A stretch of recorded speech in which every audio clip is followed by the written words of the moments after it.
Bienvenido a esta clase de Ciencias Naturales. Vamos en esta oportunidad a estudiar la ética en la investigación científica. Soy el profesor René Campos y te invito a que te suscribas a mi canal si todavía no lo has hecho.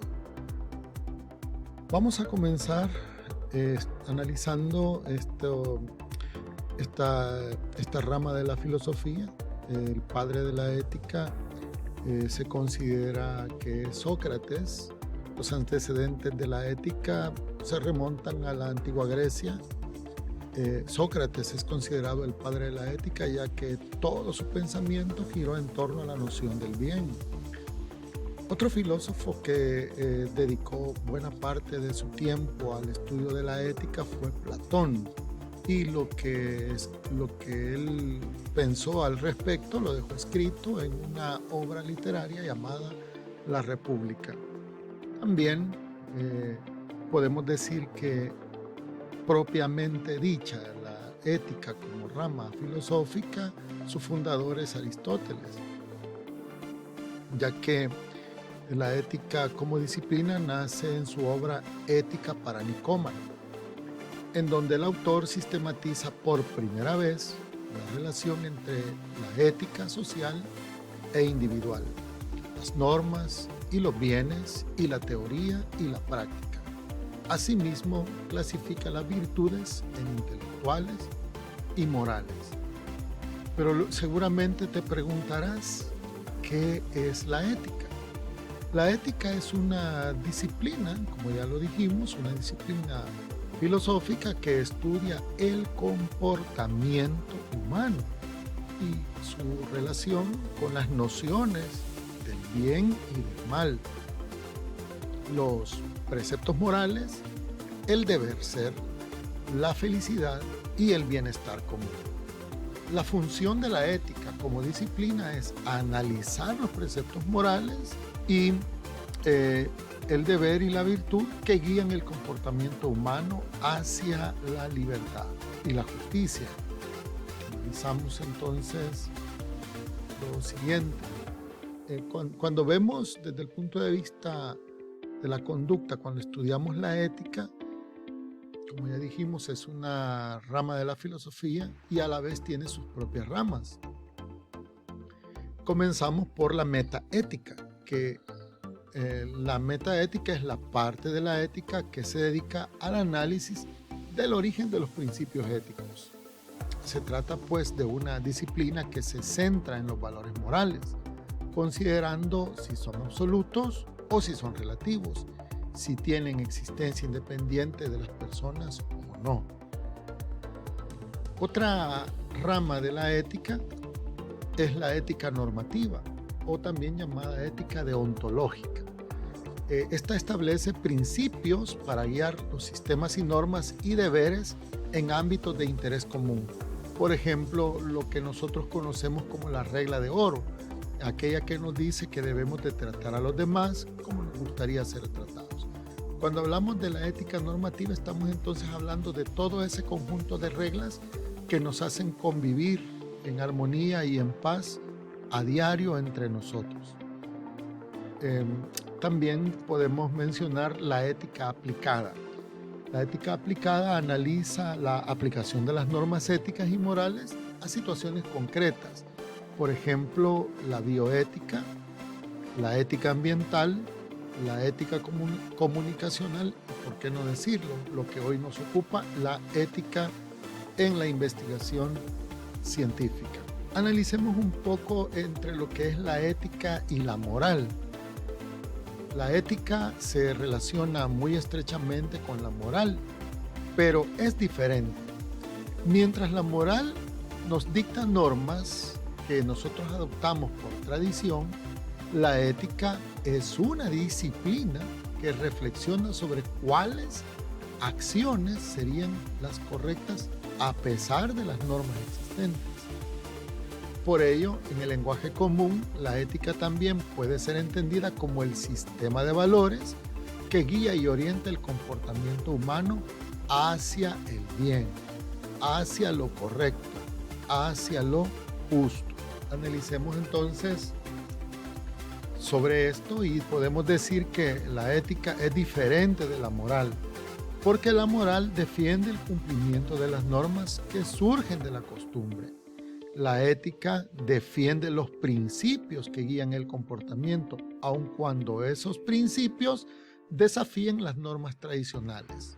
Te vamos a plantear, por ejemplo, un pequeño dilema entre lo ético y lo moral. Piensa, por ejemplo, en la filosofía, la ética analiza las acciones humanas y las normas, acciones humanas y normas, sin limitarse a la moral, ya que no prescribe normas morales como tal la ética. La ética no prescribe normas morales, analiza la conducta. La ética solo define normas explícitas para los profesionales en ejercicio de sus funciones, a fin de garantizar que estos profesionales actúen correctamente cuando la moral personal entre en conflicto con el deber profesional. Fíjate bien, todos tenemos normas morales, pero dentro de las obligaciones que realizamos también hay principios que debemos poner sobre nuestras propias normas. Y entonces podemos analizarlo acá con un ejemplo. Supongamos que un médico recibe a una persona que acaba de asesinar a otra y la policía lo trae a la sala de emergencias del hospital donde está el médico. El médico se entera de que este que ha venido viene de matar una o más personas. Los valores morales de este médico le harían reprobar la conducta de aquel hombre y entonces podría pensar que es injusto salvarle la vida a un asesino. Piensa en esto, ¿verdad? Es injusto que viva el que ha matado. Eso podría ser una norma moral dentro de él. Sin embargo, el código ético de su profesión obliga al médico a hacer todo lo posible por salvar la vida de este sujeto. Si lo deja morir deliberadamente, el médico puede perder su licencia profesional, su permiso de trabajo. El cumplimiento del deber profesional, en este caso, se impone sobre los valores morales del doctor, del individuo. Lo mismo podría pasar con una persona que sus hijos tienen hambre y no tiene trabajo y se dedica a ir a robar. Sabemos que robar es incorrecto y nada justifica el hecho de que vaya a robar para darle de comer a sus hijos. El fin, como dicen, no justifica los medios. Lo que la ética busca es que el ser humano actúe correctamente buscando el bien, independientemente de cuáles sean por dentro los valores morales que tenga. Debemos de buscar el bien. Continuamos entonces con esto. Veamos brevemente lo que es la ética científica. Cuando hablamos de la ética científica, estamos hablando precisamente del sistema de valores que orientan la práctica del científico en todas las etapas del proceso de investigación, incluyendo la aplicación de los descubrimientos. Esto apelando especialmente a los principios de honestidad, integridad, responsabilidad social y ambiental. Recuerda, el científico debe poner en práctica el principio de honestidad, el principio de integridad, el principio de responsabilidad con la sociedad y el principio de la defensa del ambiente, del cuidado del ambiente. Estos serían como los valores que debe regir la conducta del científico en su campo laboral. Entonces, podemos decir que muchas veces las investigaciones científicas necesitan la participación de seres humanos en pruebas experimentales. Ninguna persona, desde el punto de vista ético, ninguna persona debe ser obligada a participar en un experimento y si lo hace, debe ser bajo su consentimiento y además debe ser conocedor de los riesgos a los que se somete, a los que se expone antes de empezar el experimento. Y si son niños o personas con discapacidad, son sus tutores, sus encargados los que deben dar ese consentimiento. Y a propósito, la persona involucrada en el experimento debe tener plena libertad de abandonar el proyecto, de salirse del experimento cuando considere que ya no puede seguir por diversas razones.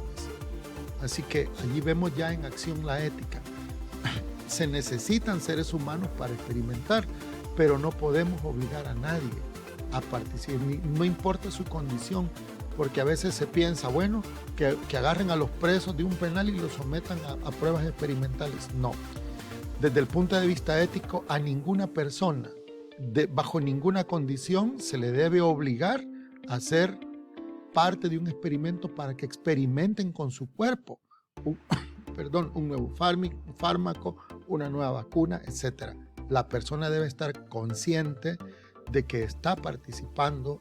El participante, como decíamos, debe tener plena libertad y plena garantía de que puede retirarse del estudio en cualquier momento si su deseo de participar desiste. También algunas veces observamos que en los experimentos participan animales, las ratas, los conejos y otros. Cuando se utilizan animales para experimentos científicos, el científico debe considerar que los animales tienen la capacidad de sentir dolor, sentir miedo, sentir angustia y depresión, por lo que el investigador debe tomar en cuenta esos estados anímicos del animal para lograr un menor sufrimiento. Analicemos entonces la integridad científica. ¿A qué se refiere? Bueno, por integridad científica se entiende una acción científica íntegra, honesta y veraz en la recopilación, el uso y la conservación de los datos, así también en el análisis y la comunicación de los resultados. Esa rectitud o integridad no debe regir solamente la actividad científica del investigador, sino que debe extenderse a sus otras actividades académicas y profesionales. Es decir, el científico debe mantener una conducta profesional ética en todo momento del desempeño de sus funciones. Y entonces llegamos a los principios de la ética científica. Quiero que tomes nota que son 3. El primero es el respeto de las personas, el principio de beneficencia y el principio de justicia. En cuanto al respeto por las personas, pues estamos diciendo que la persona involucrada en el experimento, como decíamos hace un rato, debe estar consciente de que está siendo partícipe de un experimento.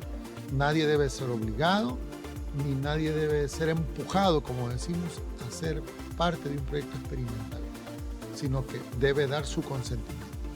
Bien, tengo algunas preguntas con las que quiero cerrar esta parte con ustedes.